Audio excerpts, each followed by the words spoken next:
7월 1일은 틀니의 날. 씹는 즐거움이 최고의 보약입니다. 틀니 치료를 받으시려면 일반적으로 5번 정도 치과에 오시면 됩니다. 틀니 치료를 만드는 과정 모두 의미가 있고 중요합니다.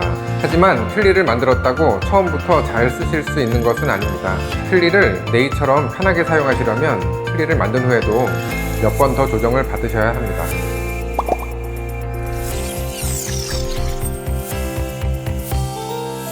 진료 첫날에는 이런 기성 트레이를 이용해서 본을 뜨게 됩니다.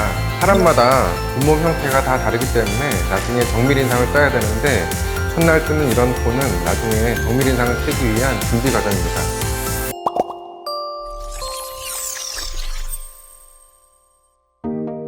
지난번에 인상을 뜨고 이런 모형을 만든 다음에 이렇게 환자 이틀에 맞는 정확한 본을 뜨기 위한 트레이를 준비해서 둘째 날은 정밀한 본을 뜨게 됩니다.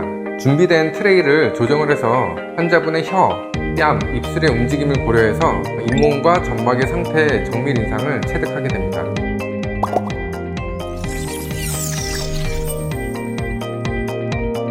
지난번 두 번째 본을 뜬 상태에서 정밀한 모형을 제작한 다음에 이 틀니의 높이를 기록할 수 있도록 준비해 둡니다.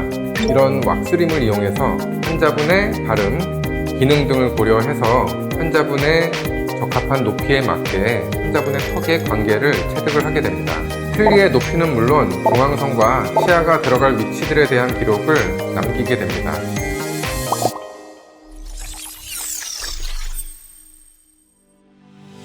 네 번째 날입니다. 지난번에 환자분 잇몸에서 남긴 기록들을 바탕으로 인공치아를 이렇게 미리 배열을 해서 준비를 해둡니다. 환자분이 오시면 이렇게 인공치아를 배열한 것을 우리가 맞춤옷 만들 때 가봉하듯이 환자분의 입안에 맞춰보고 확인하는 과정을 거치게 됩니다.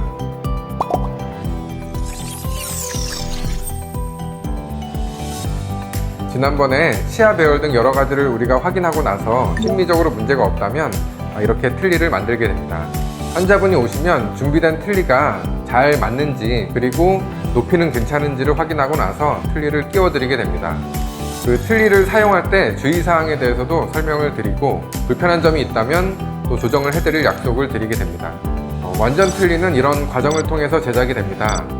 각각의 과정 모두가 환자분이 편안하게 사용할 수 있는 틀니 제작에 꼭 필요한 과정들입니다. 틀니를 만드는 과정을 지금까지 보여드린 것처럼 5번 정도 치과에 오시게 되지만 환자분이 틀니를 잘 쓰시려면 일반적으로는 몇 번 더 나오셔서 조정을 받으셔야 됩니다. 그리고 이런 과정이 지나서 틀니를 잘 쓰게 되더라도 정기적으로 치과에 꼭 오셔서 점검을 받고 필요한 유지 관리를 받으시는 것이 필요합니다.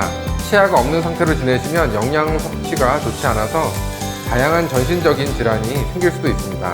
보철 치료가 필요하시다면 틀니뿐 아니라 임플란트 그리고 다른 적절한 보철 치료를 통해 씹는 즐거움과 건강을 꼭 챙기시기 바랍니다.